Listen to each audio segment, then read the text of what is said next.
সব ড্রাইভার তো আপনার কথা শুনবে না। সব ড্রাইভার আমার কথা শুনবে না। সবার এক বুদ্ধি এক না। সবাই এখন ই করে যে কার আগে কেমনে যাব।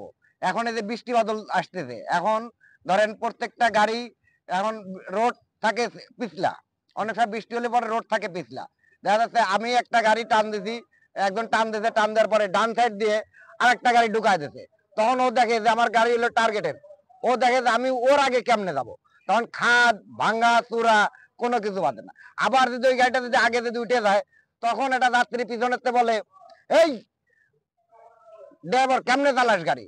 অথচ সেই যাত্রীটা দেখা যাচ্ছে যে এমনও যাত্রী আছে যে ড্রাইভারের পোলার চাইতে ছোট।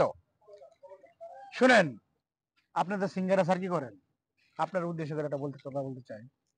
বিষয়টা হলো ওই যে টার্গেটটা যেটা বললো, ওই টার্গেটটা আজকে পর্যন্ত ঢাকার শহরে বহুত মানুষে বহুত চেষ্টা করছে টার্গেট ভাঙার জন্য। যেমন মনে করেন আপনার 250 টাকা দিতে হবে আজকে। 250 টাকা দিতে গিয়া এই জায়গায় তেলের টাকা লাগবে, ড্রাইভারের বেতন লাগবে, তো তাইলে আমরা টার্গেট বাদ দেন। টার্গেট বাদ দিয়ে আপনি এরকম বলেন যে আমার গাড়ি ঠিক রাখিয়া, তোমার যানপান ঠিক রাখিয়া, আল্লাহর রহমতে আমদানি যা আসে তুমি আমাকে তাই দাও। কিন্তু এটা তো আর মহাজনটা বলে না। মহাজনের কথা হলো গাড়ি ফাইরা সিরা ভাঙ্গা সিরা, আমার 250 টাকা টার্গেট, তেল লবি, তোরা বেতন নিবি, আমার 250 টাকায় দিতে হবে। ওই টার্গেটের সিন্ডিকেট বাড়তে হবে। আরেকটা হইলো তবে এখন মাউন ভাই যে কথাটা বলতেছিলাম, এটা হইলো আসলে একটা জিনিস যদি একজনের উপরে আপনি চাপাইয়া দেন, আপনি পারবেন কিনা ওইটা গুলো আমরা দেখতেছেন না। 10 জনের মধ্যে 2 জন পারে, ওই 8 জনে প্যারা নিয়ে ঘুরতেছে। সবার টিপ তো সবসময় একরকম হয় না। এখন দেখেন আপনার ওই যে 250 টাকা যে টার্গেটটা দিয়ে দিলেন আপনি শুধু, তাইলে ওই যে 250 টাকা যে টার্গেটটা, ওই টার্গেটের পিতেই আপনি কি নজর দিতেছে। কিন্তু টার্গেট তো আমরা 10টা ড্রাইভার থাকলে 2টা ড্রাইভারে আমরা করতে পারতেছে টার্গেট পূরণ, 8টা ড্রাইভার পারতেছে না। 8টা ড্রাইভারের উপর চাপাই দিলেন, আমি পারতেছি কিনা ওইটা দেখতেছেন না। এখন সন্ধ্যার পরে হিসাব দিতে গেলে আমরা টার্গেট দিতে হবে, কিন্তু আমাদের চিন্তা ভাবনা কিন্তু আমাদের করতেছেন না। গাড়ি ভালো রইলো, আরে এক মালিক এরকম বলছে যে আমি 10 দিন আগে গাড়িটা রং করে দিলাম, পরে আমি আমার গাড়ি আমি চিনি না। হ্যাঁ, পরে এক লোক জিজ্ঞাসা করলো, ভাই আপনি চিনেন না কেন আপনার গাড়ি, আপনার গাড়ি চিনতেন না কেন? বলতেছে দেখেন ভাই গাড়িটা 2,500 টাকা দিয়া গাড়িটা হালকা পাতলা একটা রং করে দিছি, গাড়িটা দেখতে খারাপ দেখা যায়। ওই গাড়িটা আমি চিনি না, আমার গাড়ি আমার সামনে থিয়া ডাইনে দা বামে দা লাগাইয়া সিরা ফাইরা বলা। এখন যে আপনি বলতেছেন আপনার গাড়ি আপনি চিনেন, আপনি টার্গেট কমাই দেন। টার্গেট কমাই দিয়া, টার্গেট কমাই দিলে তো ফার্গে ছিড়বে না। আপনি ওই চিন্তা করেন ঠান্ডা মাথায় তুমি তেল লো, আমার টার্গেট পূরণ করো। কিন্তু আমরা যে কি বাইচা আছি, পাইলাম না পাইলাম, ওইটা আপনি জিজ্ঞাসা করতেছেন না। তা আপনার গাড়ি আপনি চিনবেন কিভাবে?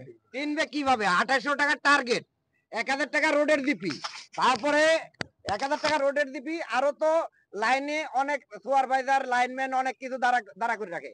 এর 10 টাকা 20 টাকা করে দিয়ে তারপর হলো কি আপনার হলো যেতে হয়। তাহলে সারাদিন ধরে আপনার ওই রোডের জিপি দিতে হবে, মালিকের 2,800 টাকা টার্গেট, তারপরে আপনার হলো সারা রোডে 20 টাকা 10 টাকা করে দিতে হবে।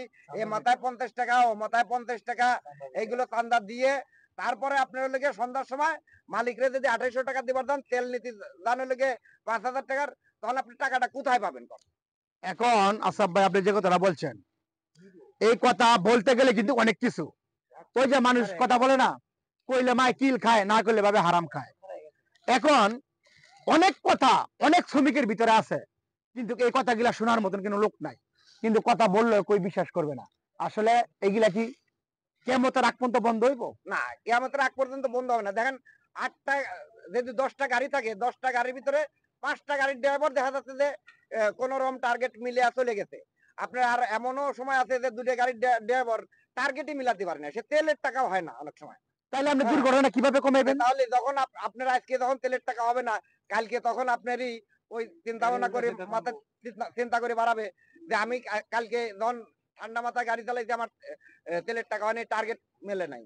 তখন পরের দিনকে আপনি গরম মাথায় গাড়ি চালাবেন, তখন দেখবেন যে আমিও কিভাবে চালানো যায়, তখন একটা দুর্ঘটনা হবে। আপনার ওই যে কিছুদিন আগে, বছর 2 আগে বিআরডিসি গাড়ির থেকে আপনার হাত নিয়ে গেছিল আরেক গাড়ি, ক্যাশ দিয়া চিপা দিয়া, এটা কি আপনারা এই দেখছিলেন টিভিতে কিবা পত্রিকায় দিছে? টিভিতে শুনছি। আচ্ছা, ঢাকার শহর এত বড় রাস্তা, হুম। তারপরও কেন এই চিপায় পড়লো এই লোক?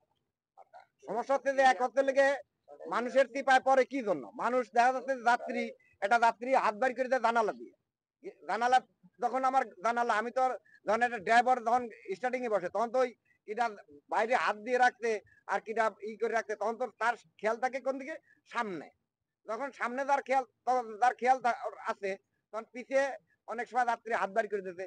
আর দেখা গেছে যে গাড়িতে হাত দিয়ে মারছে ওই গাড়ির টার্গেট হলো গিয়ে যে আমি ওই গাড়ি বিআরটিসিটার আগে যাব। ও বিআরটিসি ও চাপ দিছে, বিআরটিসি ডানে চাপ দিছে। হয়তো তার ডান পাশে হয়তো মানুষ আছে, বিআরটিসির বাম পাশে হয়তো কিছু